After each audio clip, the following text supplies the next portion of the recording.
बाबा गोड़ लागत नहीं। खुश रहो बच्चा, खुश रहो।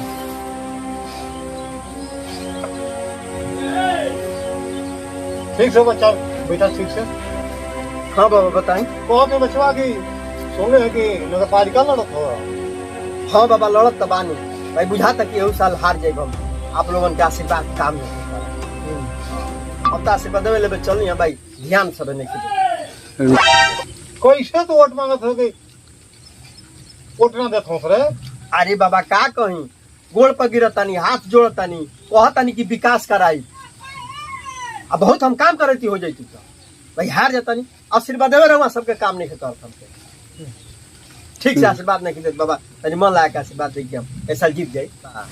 ये हिंदुस्तान है बचवा, हाँ बाबा। ये जुगाड़ से काम होला यहाँ। कौन बाबा? अच्छा तो जुगाड़ में बताई।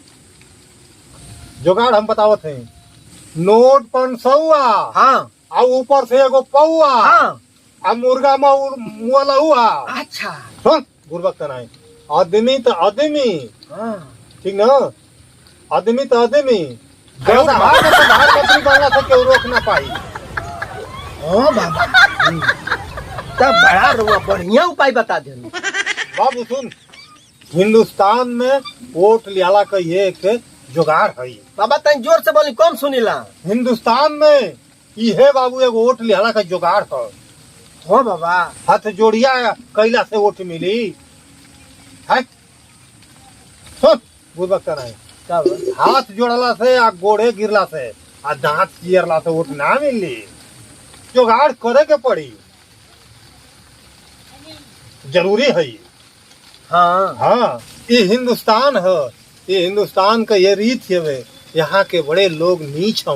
हाँ बाबा। अब नोट 500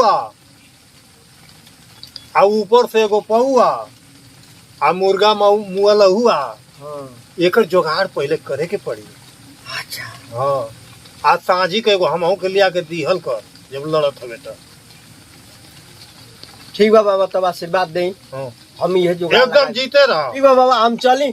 जुगाड़ तो आपका बड़ा बिहड़ बा, यही से हम हार जाते नहीं, यही जुगाड़ उको के जीत जाता हूँ। हाँ चल चल, ठीक बाबा, गोड़ लागत नहीं। ठीक है, खुश रहो एकदम, आजाद रहो। हे सुन सुन, का बाबा? अरे मुर्गवा का टंगिया हमहू के ले ले, ये भूले ये मत। ठीक बा बाबा, ठीक बा। सब खाई तो रहुआ काहे पास करो, खूब खियाई बात। आएगो ऊपरा से पौवा ले ले। हाँ भाई, आशीर्वाद बढ़िया से दे। हाँ, खुश रहो एकदम, आजाद रहे बड़ी। ये जुगाड़ बनाओ तो के केहू रोक ना पाई एकदम। ठीक। जो आदमी तो आदमी गधा प्रधानमंत्री बन जाई, खाली अगर तू जुगाड़ बनौले रहो एकदम। ठीक बा बाबा, ठीक हाँ, बा। जो